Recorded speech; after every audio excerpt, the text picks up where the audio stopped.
इस घर पर आए संकट को आप ही दूर कर सकती हैं। सब सह लेंगे हम, लेकिन भाभी सा का दर्द नहीं सहा जाता। उन पर दया कीजिए माँ। भाभी सा ने जो चाहा वो उन्हें मिलकर भी नहीं मिला। आज वो सच्चाई से दूर कल्पना की दुनिया में जी रही है। अपने भक्त की इतनी बड़ी परीक्षा नहीं ले सकती हो। भाभी सा को उनके जीवन में आई इस मुश्किल घड़ी में आप ही सहारा दे सकती हैं। उन्हें सच का सामना करने की शक्ति दीजिए माँ। हमारी प्रार्थना सुन लीजिए। माता महाराज सब देख रहे हैं सलोनी, और वही सब कुछ ठीक भी करेंगी। उनकी शक्ति पर दृढ़ विश्वास रख।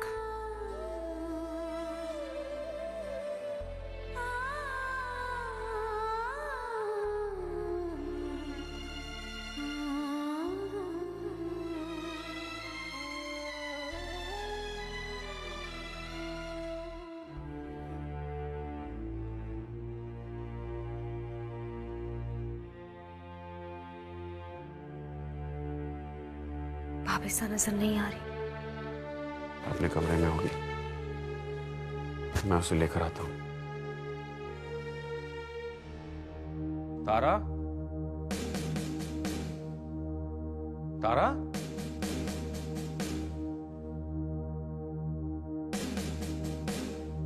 तारा, तारा,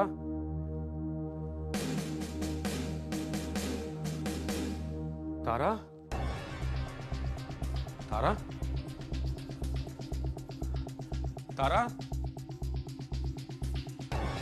भाभो, तारा को देखा? नहीं, क्यों? पता नहीं तारा कहाँ चली गई है। ये कैसे हो सकता है ब्रिजेश? बच्चे के कमरे में देखो। वो मैंने सब जगह देख लिया, वो कहीं नहीं मिल रही है। भाई साहब, भाभी साहब जा कहाँ सकती हैं? पता नहीं ना, लेकिन भाई साहब, आपने उन्हें सुबह देखा था? हाँ, अपने कमरे में थी, लेकिन आप पता नहीं कहाँ चली गई है। कहीं घर से बाहर तो? भाई साहब, भाभी साहब जिस हाल में है, उनका घर से बाहर जाना ठीक नहीं। कहीं कोई? भाई साहब, हमें फौरन पुलिस में कंप्लेंट करना चाहिए, इससे पहले कोई अनहोनी हो।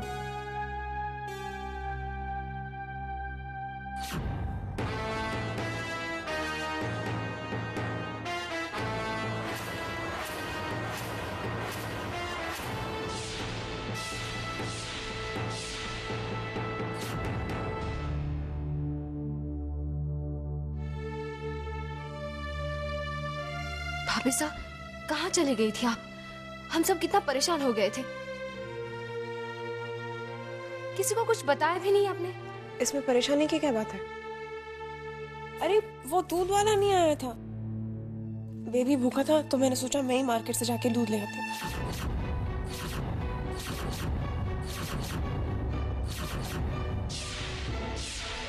बाबा, वो दूध वाले से बात करनी पड़ेगी। हाँ, बच्चे वाला घर है, ऐसे उसकी मनमानी चलेगी नहीं। आप बात करिए उससे।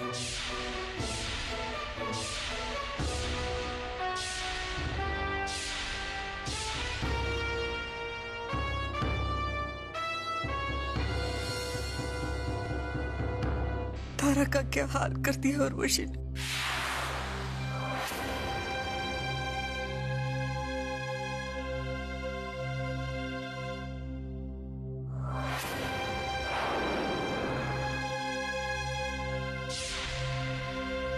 थोड़ी देर पहले सलोनी को हिम्मत बंधा रही थी मैं, लेकिन नहीं देख सकती मैं तारा को इस हाल में। बेबी, चलो दूध पियोगे? हाँ, पी लो। अरे दूध नहीं पीना? मेरा अच्छा बेटा है ना। दूध नहीं पिएगा तो बड़ा कैसे होगा? मामा का कहना मानेगा ना बेबी? मामा चाहती है कि आप बड़े होकर अपने पापा जैसे बनो, स्ट्रॉन्ग एंड ब्रेव। तुम राजपूत हो, पता है? और पता है राजपूत कैसे होते? बहादुर होते, टफ होते, हर मुश्किल का अच्छे से सामना करते हो। मैं भी चाहती हूँ कि हमारा बेटा बड़ा होकर अपने मम्मी पापा का नाम रोशन करे, अपने परिवार का नाम रोशन करे। तो चलो, गुड बॉय, अभी दूध पी लो। चलो।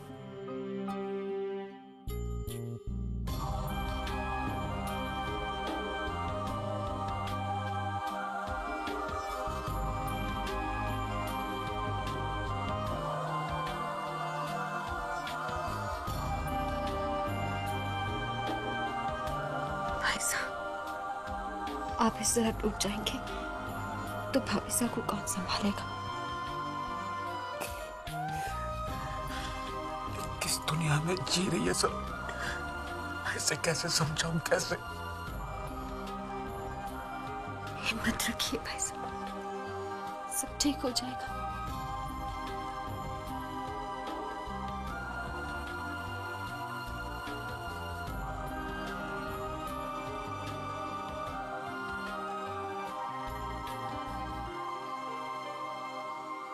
सलोनी जी, प्लीज 2 मिनट।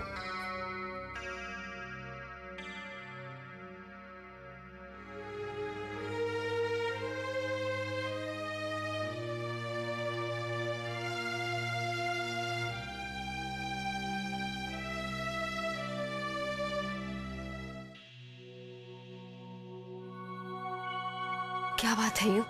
I'm sorry सलोनी जी, मैंने आपको डिस्टर्ब किया, लेकिन ये जानना भी तो जरूरी है कि क्या आज आप रिकॉर्डिंग के लिए आ रही है? कैसी बात कर रही हो? घर में कितनी परेशानियां तुम भी देख रही हो। भाभी साहब को इस हाल में छोड़कर मैं रिकॉर्डिंग के लिए कैसे जा सकती? लेकिन सलोनी जी, काम भी तो इम्पोर्टेंट है ना। प्लीज युग, जिद मत करो, मैं नहीं चल सकूंगी। सलोनी जी प्लीज समझने की कोशिश कीजिए। तुम भी समझने की कोशिश करो युग, भाभी साहब की हालत छुपी नहीं है तुमसे। मैं जानती हूँ कि जो काम मैंने हाथ में लिया है वो मुझे ही पूरा करना है, लेकिन मेरे लिए मेरा घर, मेरी जिम्मेदारियां नौकरी से ज्यादा इम्पोर्टेंट है। उनसे मुंह नहीं मोड़ सकती मैं। सलोनी धीरे बोलो, मैंने अभी भी बीबी को सुलाया। धीरे बात करो, उठ जाएगा ना।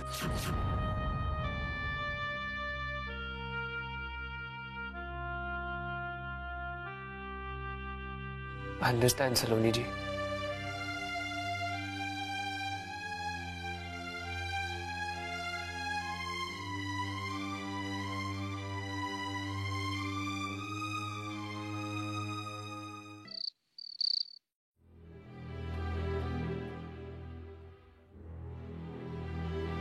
गुड। इनकी आंखों की रोशनी वापस आने के चांसेस नजर आ रहे हैं मुझे। बस एक ऑपरेशन करना पड़ेगा, फिर समर देख सकेगा। देखा, कहते हैं उम्मीद का दामन कभी नहीं छोड़ना चाहिए। आखिर माताजी महाराज ने हमारी विनती सुनी ली।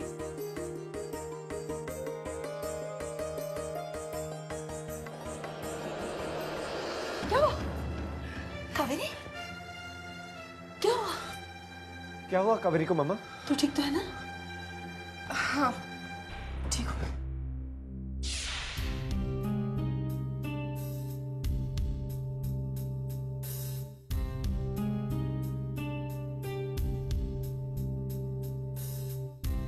सलोनी, तुम खाना क्यों नहीं खा रही हो? वो भाभी साहब आ जाए तो। मैं गई थी तारा के कमरे में उसे बुलाने, मना कर दिया उसे। कहा बच्चे को छोड़कर नहीं आ सकती, खाना कमरे में भिजवा दीजिए। उस गुड़िया में तो जैसे जान बसी है तारा की, उसे छोड़ना ही नहीं चाहती, कमरे से बाहर निकलती नहीं है। ये कब तक चलता रहेगा ब्रिजेश? कब तक तारा इस भ्रम में रहेगी कि वो बेजान गुड़िया उसका बच्चा है? भाई साहब, हमें लगा था कि 1-2 दिन में सब कुछ ठीक हो जाएगा, भाभी साहब को हकीकत का एहसास हो जाएगा, लेकिन उनकी हालत तो सुधरने की बजाय और बिगड़ती ही जा रही है। हाँ भाई साहब, नौहर ठीक कह रहा है। मेरी समझ में नहीं आ रहा था मैं क्या करूं। भाई साहब, अगर आप बुरा ना माने और गलत ना समझे तो मैं एक बात कहना चाहती हूँ। भाई साहब, मेरे ख्याल से भाभी साहब को हम किसी साइकेट्रिस्ट के पास क्यों नहीं ले जाते? तुम ठीक कह रही हो सलोनी, मैंने भी सोचा था लेकिन हिम्मत नहीं हो रही है। तारा के मन को गहरा धक्का लगा है ब्रिजेश, उसे उस सदमे से बाहर लाने के लिए यही एक रास्ता है। मैं अपने फैमिली डॉक्टर से बात करता हूँ, शायद वो किसी साइकियाट्रिस्ट का नेम सजेस्ट कर दे। जवाई साहब, आप साइकियाट्रिस्ट की सलाह ले लीजिए, उसके बाद हम हमारी बच्ची को अपने साथ ले जाएंगे, उसकी देखभाल करेंगे। अगर आपकी इजाजत हो तो। I'm sorry मासा, लेकिन तारा आपके साथ कहीं नहीं जाएगी। मेरे लिए वो बोझ नहीं है। मैं उसकी देखभाल कर सकता हूँ और करूंगा। आपको मुझ पर भरोसा नहीं क्या? ऐसी बात नहीं है बेटा, तारा ने बहुत तकलीफ सही, इसीलिए कहीं ना कहीं हम अपने आप को जिम्मेदार समझते हैं। इसीलिए हम उसके साथ रहना चाहते हैं, उसकी सेवा करना चाहते हैं, ताकि हमारे मन को भी शांति मिल सके। तो मासा आप रहिए ना अपनी बेटी के पास। किसने मना किया आपको? इनफैक्ट आप यहाँ रहेंगी तो तारा को अंधेरे से निकलने में मदद मिलेगी। आप यहीं रहेंगे हमारे साथ। लेकिन जवाई साहब, ब्रिजेश की बात मान लीजिए समधन जी, तारा को आपकी भी जरूरत है।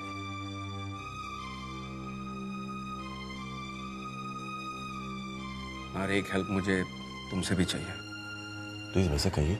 मैं थोड़े दिनों के लिए ऑफिस से ब्रेक लेना चाहता हूँ। तारा को इस हालत में देखकर काम नहीं कर सकूंगा, मेरा मन नहीं लगेगा। क्या तुम ऑफिस की सारी जिम्मेदारियां संभाल सकते हो प्लीज? ये आप कैसी बात कर रहे हैं भाई साहब? भाभी साहब को इस वक्त आपकी जरूरत ज्यादा है। आप ऑफिस की चिंता मत कीजिए, मैं सब संभाल लूंगा। थैंक्स ना। प्लीज भाई साहब।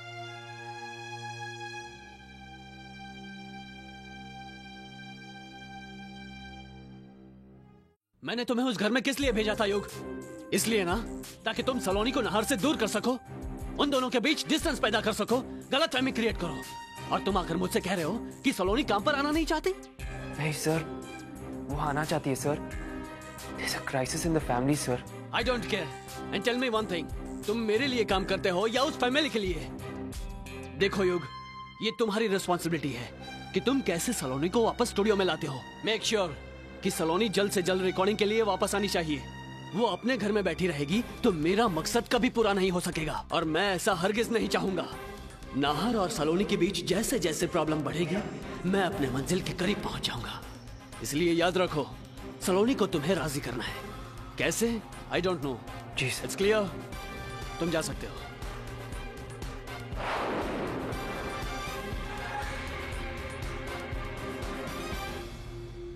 मैं तो माताजी महाराज के मंदिर में नारियल चढ़ा के आई हूँ। हमारे बेटे की जिंदगी में रोशनी आ जाए और हमें क्या चाहिए। पर मन्नू भाभी, ये कोई मामूली ऑपरेशन तो है नहीं। फिर समर को अस्पताल में भर्ती करना पड़ेगा, दवाइयों का खर्च कहाँ से आएंगे इतने पैसे? देवरानी सा, मेरे देवर सा के होते, हमारी बेटी सलोनी के होते, इस चिंता को मन से निकाल दो। और फिर मैं भी हूं ना, चाहे सागर में बूंद ही सही, कुछ तो मैं भी कर सकती हूँ। और बस एक बार समर बिल्कुल ठीक हो जाए ना, फिर तो कोई परेशानी नहीं है। जवान बेटा कमाएगा और हम बुढ़े बैठकर खाएंगे। क्यों समर बेटा?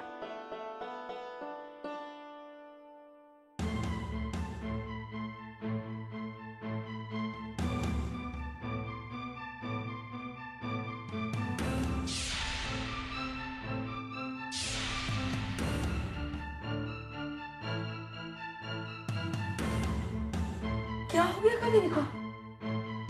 लगता है कुछ उल्टा सीधा खा लिया उसने। थारी थऊ ने देवरानी सा 3 बच्चों को पैदा कर लिया, लेकिन अभी तक वो अनाड़ी नंबर 1। अरे मुझे तो लगता है बहू रानी मां बनने वाली है। पहले हॉस्पिटल में भी चक्कर आया था और अब यहाँ। मन्नू भाभी, सच कह रही हैं आप? अरे ये तो डॉक्टर के पास जाके ही पता चलेगा ना। और लक्षण तो यही नजर आ रहे हैं कि तुम दादी बनने वाली हो और मेरे देवर साहब बनेंगे दुनिया के सबसे हैंडसम दादा। देखा समर बेटा, जब खुशियां आती हैं ना तो एक साथ आती हैं। देवर साहब, अभी से ढोल पीटना मत शुरू करो भाई। पहले डॉक्टर के पास जाकर ये पता तो लगा लो कि वाकई कावेरी मां बनने वाली है या नहीं।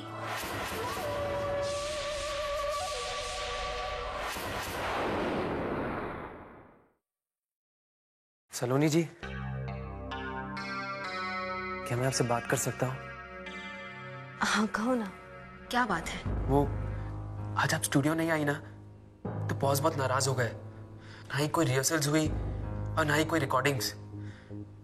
सलोनी जी, अगर टाइम पे हमारा एल्बम रिलीज नहीं हुआ ना, तो बहुत बड़ा नुकसान हो जाएगा। सलोनी, उन्होंने एक नोटिस भी भेज दिया है कि अगर टाइम पर एल्बम रिलीज नहीं हुआ तो हम लोग के खिलाफ एक्शन लिया जाएगा। मुझे अफसोस है युग, लेकिन अपने परिवार को नजरअंदाज करके मैं काम पर नहीं जा सकती। लेकिन सलोनी जी, वो सॉरी युग, मेरे अपनों को मेरी जरूरत है। सलोनी जी, जब आप घर के लिए अपनी जिम्मेदारी समझ सकती हैं, तो काम के लिए अपनी जिम्मेदारी से क्यों पीछे हट रही है? युग प्लीज जिद मत करो। वैसे भी इतनी परेशानियों के बीच में काम पर ध्यान नहीं दे पाऊंगी। मन बेचैन रहेगा तो सुर भी साथ नहीं देंगे। मुझे थोड़ा सा वक्त दे दो प्लीज। मैं वादा करती हूँ, मेरी वजह से समय का जो भी नुकसान हुआ है, दिन रात स्टूडियो में लगाकर मैं पूरा करूंगी। Please you. ओके।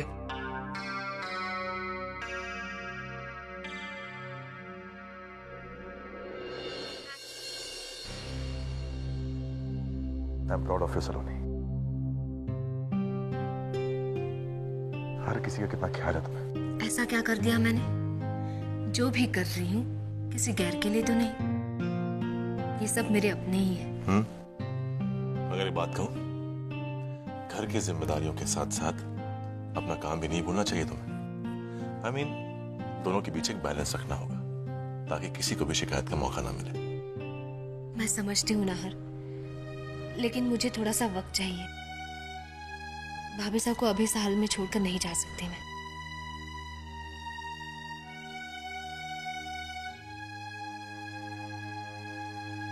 अरे नरपत सिंह के परिवार वालों कहाँ हो भाई? सो गए सब लोग? मनु भाभी, आइए। क्या क्या कहा डॉक्टर? आइए, बस अब तो लड्डू खिलाओ। आप बनने वाले हो? सच? और नहीं तो क्या झूठ कह रही हूँ मैं? अरे मन्नू भाभी ने तो खुशी के मारे सलोनी को फोन भी कर दिया। बस वो आती होगी तुझे बधाई देने के लिए।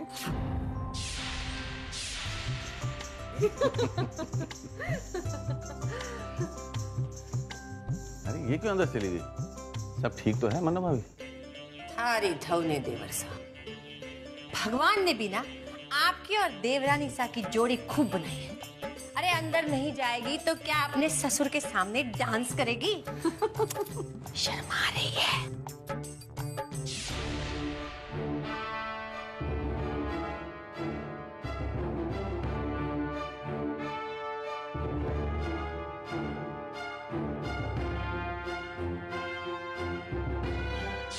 शुक्रिया भगवान, बस इसी तरह मेरे घर की खुशियां बनाए रखना।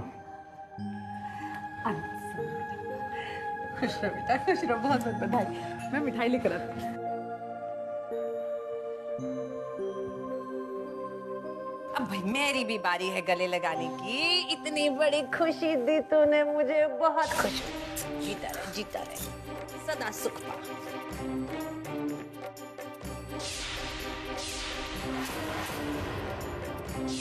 लो मिठाई। आज तो बहुत खुशी की मिठाई है। ले समर बेटा, ये मिठाई खा। भाई मिठाई खाने का हक तो हमें भी है। अरे हाँ, तुम भी लो ना। सारी धौली देवरानी सा, सारी की सारी मिठाई इन्हें दे दो। भाई देवर सा को खुश देख के हमारा मुंह तो यूं ही मीठा हो जाएगा। क्यों देवर सा?